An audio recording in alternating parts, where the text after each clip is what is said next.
The presidential debates for the 2020 election will take place between September 29th and October 22nd. Republican President Donald Trump and his challenger, Democrat and former Vice President Joe Biden, will face off in a series of 3 debates. Their running mates, Vice President Mike Pence and Senator Kamala Harris, will also go head-to-head in a vice presidential debate.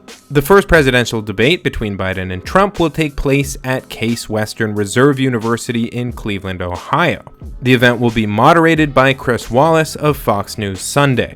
The vice presidential debate will be at the University of Utah in Salt Lake City on October 7th. USA Today's Washington bureau chief Susan Page will be the moderator. The second presidential debate will be a town hall-style debate and will take place on October 15th at the Adrienne Arsht Center for the Performing Arts in Miami, Florida. The moderator will be Steve Scully, senior executive producer and political editor at C-SPAN. Finally, the third presidential debate will be on the 22nd of October at Belmont University in Nashville, Tennessee, moderated by Kristen Welker, White House correspondent for NBC News and co-anchor of Weekend Today. In this video, I'll break down some of the top issues likely to be discussed at these events and the debate skills previously demonstrated by the presidential candidates in hopes to clarify who we can expect to deliver the stronger performances.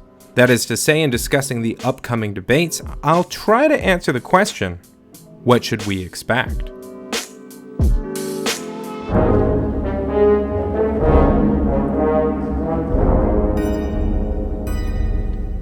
Let's begin by discussing the relative debate skills of Trump and Biden. After all, knowing who is really the better debater should give us a sense of who will win the debates and in turn whose odds are likely to improve as a result of the presidential debates. Superficially, it seems like Democrats and Republicans are somewhat in agreement about who the better debater is. Among Trump's closest aides, according to a report by Axios, these debates have taken on an outsized importance to close the polling gap and get Trump within striking distance by Election Day. The Trump campaign views the debates as the crucial inflection points left before November 3rd. Trump's team has also called for having more debates than the traditional 3, a proposal Biden's team has rejected. In fact, some Democrats apparently want even fewer than that. Democratic Speaker of the House Nancy Pelosi has said at a press conference, "I don't think that there should be any debates." She would justify the claim by saying that the debates would serve to legitimize Trump, who is a liar. Still, I see her bold claim that there should not be debates as somewhat telling. The fact that Trump's backers want more debates and Biden's want fewer is a pretty good indication that there's broad agreement on the matter of who the debates are more likely to help. In part, the feeling might come from the perception of the overall trajectory of the race. Biden appears to be leading in the polls, and the debates are seen as a potential change from the status quo. Still, if everyone thought that Biden was an amazing debater, Trump's team probably wouldn't be pushing for more of these events, and Biden supporters probably wouldn't be attempting to downplay them. In reality, it's quite clear that Biden is not a particularly good debater. No man has a right to raise a hand to a woman in anger other than in self-defense, and that's rarely ever occurs. And so we have to just change the culture, period, and keep punching at it and punching at it and punching at it. It will be a big, no, I really mean it. It's a gigantic issue. Throughout the Democratic primaries, he faded into the background in most of the debates. He routinely stumbled over his words, and he found himself on the losing end of several heated exchanges with candidates including Cory Booker, Julian Castro, and his now running mate Kamala Harris. And that little girl was me. But is Trump a great debater? Sure. Trump was fantastic at standing out in the 2016 Republican primary debates. He made fun of Rand Paul's appearance. I never attacked him on his look, and believe me, there's plenty of subject matter right there. He was the only one to raise his hand to say that he wouldn't necessarily support the GOP nominee, and he talked about the size of his hands and what that implies about other body parts. He referred to my hands. If they're small, something else must be small. I guarantee you there's no problem. I guarantee it. But despite his ability to excite the crowd, his performances in one-on-one debates have not been equally gripping. I'm not proud of it. The biggest story coming out of his debates with Hillary Clinton was probably how he stood awkwardly behind her during the town hall. And after all three of these 2016 debates, poll after poll found that viewers thought she was the winner. Such a nasty woman. As I see it, neither candidate is really a good debater. In fact, neither has a particularly easy time stringing a complete sentence together. But each has his own advantages. For Trump, he is obviously more charismatic. Excuse me, my turn. He tends to have more energy, more aggression, and a better sense of humor. He is better at holding an audience's attention, in part because he's relatively unpredictable and entirely shameless. And you have 2 minutes for this. I told you, that was locker room talk. If you look at Bill Clinton, far worse, minor words, and his was action. His was what he's done to women. There's never been anybody in the history of politics in this nation that's been so abusive to women. You have no idea what Trump may say next, and this made him a constant center of attention throughout the 2016 election. Because you'd be in jail. For Biden, there are two clear advantages as I see it. Compared to Trump, Biden has a relatively stronger command of policy matters. That can be a double-edged sword, though, as the former VP can sometimes drown himself in the details. But in the rare instances where policy is actually being discussed seriously, Biden is likely to outshine Trump in terms of demonstrating an understanding of the issues involved. Perhaps more useful, though, is Biden's ability to resonate emotionally on issues involving tragedy or loss. Meghan McCain once called Biden the grief whisperer, and indeed Biden is at his best when channeling empathy over dark matters. For the first time in my life, I understood how someone could consciously decide to commit suicide. Not because they were deranged, not because they were nuts, because they'd been to the top of the mountain and they just knew in their heart they'd never get there again. There will come a day, I promise you, and you parents as well, when the thought of your son or daughter or your husband or wife brings a smile to your lips before it brings a tear to your eye. So the tones of the evenings could be indicative of which candidate is winning. If a debate turns into a circus or a comedy show, Trump is likely gaining traction as the star attraction. If it's a somber reflection of tragic events, Biden is likely coming off as appealing and relatable. And a dry discussion of serious policy concerns might likewise help the former VP, being as he seems to be somewhat more of a policy wonk. Of course, the tonal context of a debate can be very much determined by the issues at play. So let's talk a bit about the issues likely to be discussed at the 2020 presidential debates. There's no way that I can, in a single video, go over every campaign issue likely to be raised, but let's spotlight some key issues and mention some key arguments that either will be or should be made by the candidates. One topic that is sure to come up is an issue about the election itself, voting by mail. Officials have estimated that a record 80 million Americans plan to vote by mail in 2020, twice as many as did in 2016. Donald Trump has been highly critical of the process, claiming that voting by mail will lead to voter fraud. So despite the growing demand for mail-in ballots, Trump has blocked additional funding for the United States Post Office. Critics have also blamed the new head of the USPS, a loyal Trump supporter, for a slowdown in deliveries. He is also, by the way, being investigated for campaign finance violations. Democrats have been highly critical of Trump's efforts to block voting by mail. Former President Barack Obama has claimed that Trump's actions amount to attempts to undermine the election. Biden himself accused the president of launching an assault on democracy. Indeed, there are several points on the issue which make Trump's position difficult to defend. The practice has long been used by members of the US military and Trump himself. Voting by mail is, of course, just one issue springing out from COVID-19, and the pandemic itself is probably the mother of all issues for this election. Perhaps the most salient question about the 2020 presidential election will be whether Americans approve of Trump's handling of the crisis. According to 538's polling aggregations, Trump's approval over the issue varies quite wildly based on political affiliation. At the time of this recording, over 80% of Republicans approve of Trump's handling of the outbreak, while just 34% of independents and 8% of Democrats feel the same. Overall feelings about Trump's handling of the pandemic has changed over time. Just prior to the first US casualty from the virus, Trump's approval on the issue was over 6% higher than disapproval. In early April, Americans were still quite split, with about 49% approving and 47% disapproving of his performance on the first of that month. But over the summer, his approval on the issue has gradually waned. At the time of this recording, a full 57.1% of Americans disapprove of his handling of the pandemic, a full 18 points more than those who approve. In my view, broader questions about the pandemic and Trump's handling of the issue should be welcomed by the president at the debates. Since his approval on the issue is clearly suffering, speaking on the matter in the debates offer him an opportunity to turn the tide.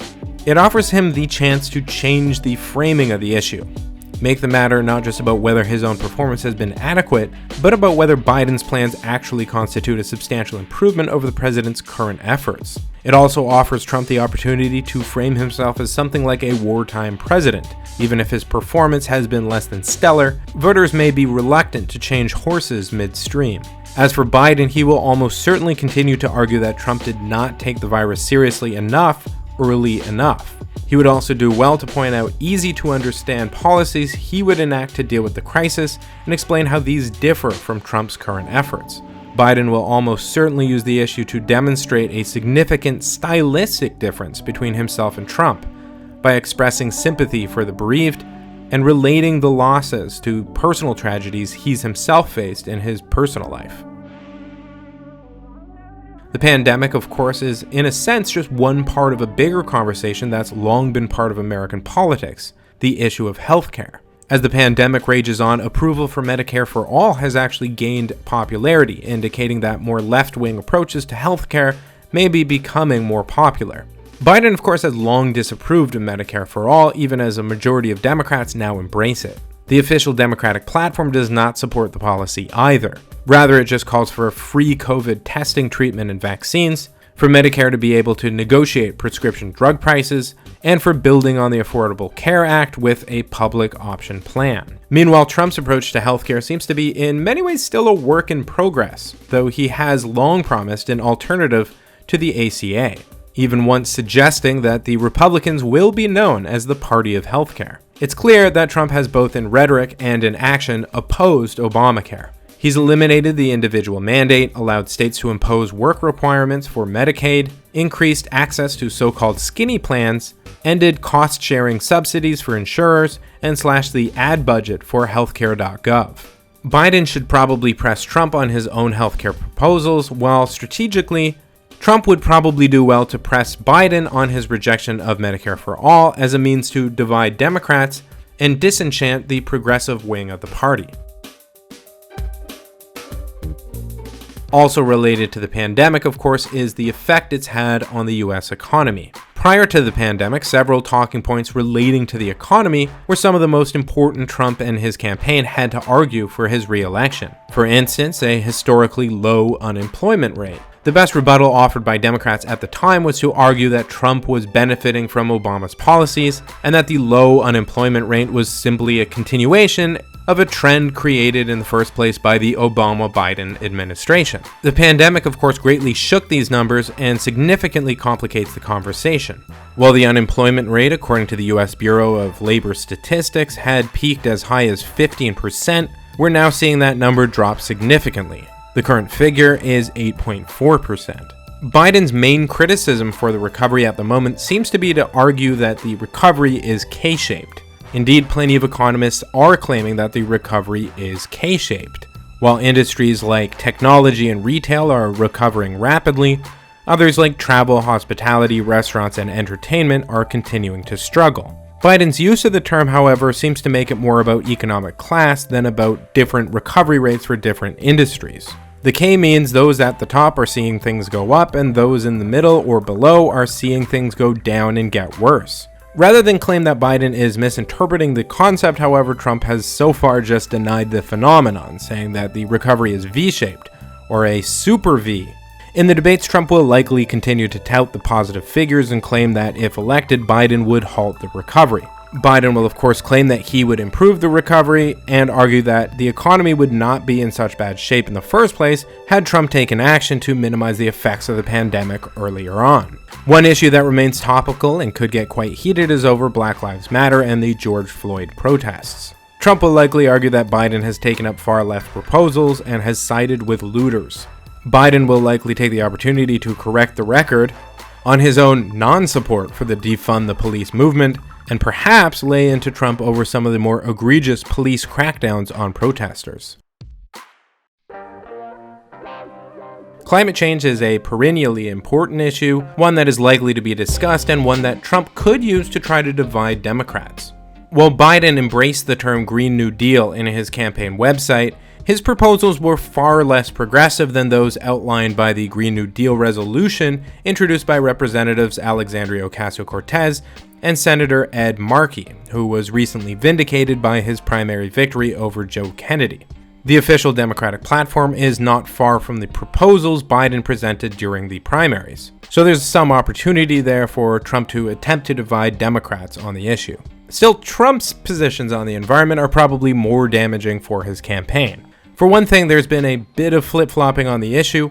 Back in 2009, Trump signed a full-page advert in the New York Times, along with dozens of other business leaders, calling for legislation to combat climate change. He has also said, "The environment is very important to me. Someone wrote a book that I'm an environmentalist." Of course, Trump has also repeatedly referred to climate change as a hoax and called environmentalists prophets of doom. His actions as president also suggest a disdain for green policy. Trump withdrew the US from the Paris Climate Agreement, he softened the Obama-era Clean Power Plan with weaker regulations, and he attempted to freeze fuel efficiency standards imposed on new vehicles. Trump's anti-green positions are probably not at the moment particularly aligned to the beliefs of most voters. According to Pew Research, a full 92% of Americans support expanding solar panel farms, and just 35% want more coal mining. While the issue obviously splits in numerous ways along party lines, even 62% of Republicans now believe that developing alternative energy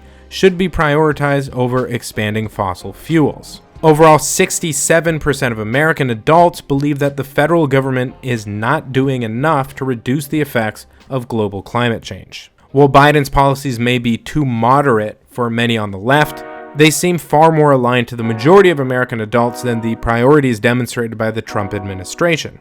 As such, emphasis on the climate change issue and related policy should be generally advantageous to Biden. Immigration is another popular topic that is likely to come up. For Biden, it is almost a necessity that he will bring up Trump's migrant family separation policy and speak in grieving terms about kids in cages. Trump will, as he has in the past, likely claim that he had no choice and that the policy began under Obama. That's essentially a false claim, but with a grain of truth in it. Under both the Obama and Bush administrations, family separations did occasionally occur, but were very rare. There was an undeniable surge in family separations under Trump's zero-tolerance policy, causing thousands of child separations. At the same time, there is a popular claim amongst Democrats that Trump failed to build his wall or that he has only built 3 miles of one. That is, once again, a false claim with a grain of truth in it. According to the LA Times, 216 miles of the wall have been built, although most of it in locations where barriers had previously existed. Replacement walls or secondary fencing. 3 miles was the amount of wall constructed in areas where no barrier had previously existed, and that number is now at least 5 miles. At the same time, Trump can be criticized for not fully fulfilling his 2016 wall promises. It is very arguable that a lot of the wall is better described as a fence. No one can claim that the wall is actually complete, and of course, Mexico did not pay for the wall. Trump will likely argue that Mexico is paying for it somehow via some kind of indirect mechanism, such as the new NAFTA deal. More recently, he has shifted to arguing that he will put a toll on vehicles entering the US from Mexico, although it is difficult to imagine how such a toll will translate to paying back American taxpayers for the $11 billion spent so far on the project, at a rate of nearly $20 million per mile constructed. Perhaps the simplest criticism of the border wall, however, is that despite the expense, it doesn't do anything to stop the most common source of illegal immigration. Most undocumented immigrants do not become so by crossing the Mexican border. They do so by overstaying their visas. Finally, foreign policy will probably be talked about at the debates, but in my humble opinion, these issues tend to get less attention than they probably should. During much of Trump's presidency, a central theme of criticism coming from Democrats has been Trump's coziness with Putin and Russia. I think this is typically a fairly weak and often counterproductive narrative, but Democrats seem to be continuing the motif, and I expect Biden will probably perpetuate this angle on the debate stage. I'd guess, for example, that Biden will be tempted to bring up this statement from the Department of Homeland Security, confirming that Trump's distaste for mail-in ballots is shared by the Kremlin. We assess that Russia is likely to continue amplifying criticisms of vote by mail and shifting voting processes amid the COVID-19 pandemic to undermine public trust in the electoral process.